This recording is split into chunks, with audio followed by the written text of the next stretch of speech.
தனிமையும் அமைதியும் அமிர்தம் போன்றது. இவை அதிகமானால் மனிதனை கொன்றுவிடும்.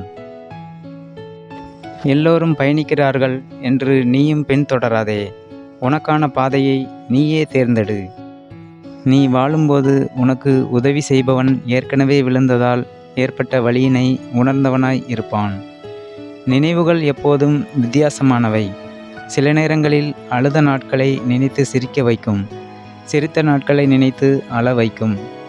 பிடித்தவர்களிடம் அன்பை வெளிப்படுத்த தேவையில்லை, உணரச் செய்தாலே போதும். சில நேரங்களில் அன்பை வெளிப்படுத்த தயக்கம் இருப்பது போலவே கோபத்தை வெளிப்படுத்தும் போதும் தயக்கம் இருந்துவிட்டால் வாழ்க்கை நன்றாக இருக்கும். உங்கள் அன்பு எந்த இடத்தில் நிராகரிக்கப்பட்டாலும் இழப்பு உங்களுக்கில்லை, நிராகரித்தவருக்கே. உறவென நினைத்தவர்களும் உடன் இருப்பதில்லை அவர்களுக்கான நிலை வந்தவுடன். ஆகையால் நம் நிலை எதுவென்று அறிந்து செயல்படுவோம். மௌனமாய் இருந்து பார், பிரச்சனைகளுக்கு தீர்வு கிடைக்கும். மகிழ்ச்சியாய் இருந்து பார், பல பிரச்சனைகள் காணாமல் போய்விடும்.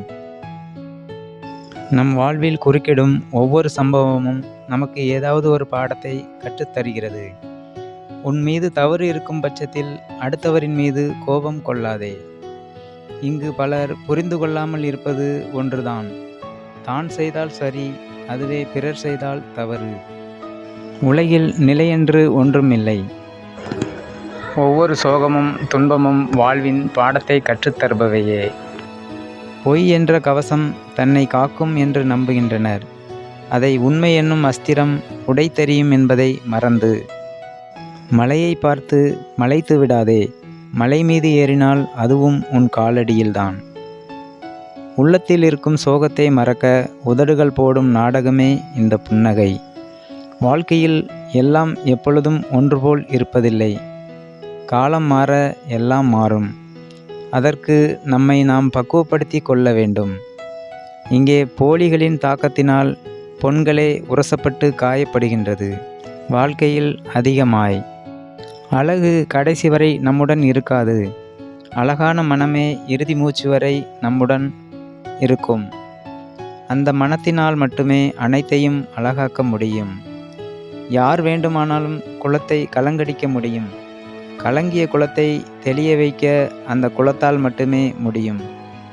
உன் மனமும் அப்படித்தான். கலங்கிய அந்த மனதை தெளிய வைக்க உன்னால் மட்டுமே முடியும். அழிவின் விளிம்பில் இருப்பவரை கூட காப்பாற்றிவிடலாம். ஆனால் அகங்காரத்தின் உச்சத்தில் இருப்பவரை காப்பாற்றுவது கடினமான செயலாகும்.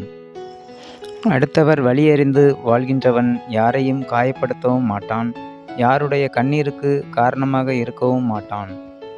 நாம் பேசும் வார்த்தைகளில் கவனமாக இருந்தாலே போதும், இன்னல்கள் நேராது. ஒருவரை சூழ்ச்சியில் வீழ்த்தினீர்கள் என்றால் நினைவில் வைத்து கொள்ளுங்கள், நீங்களும் சூழ்ச்சியில் வீழ்த்தப்படுவீர்கள். உனக்கு துரோகம் இழைத்தவனை ஒருபோதும் மன்னிக்காதே. அவன் மீண்டும் துரோகம் இழைக்க மாட்டான் என்று எந்த உறுதியும் இல்லை. சிலரை மறந்து விடுங்கள், சிலரை மன்னித்து விடுங்கள், சிலரை கடந்து விடுங்கள், சிலரை வெறுத்து விடுங்கள். எவரையும் தூக்கி சுமக்காதீர்கள், உங்கள் வாழ்க்கை சுமையாகிவிடும்.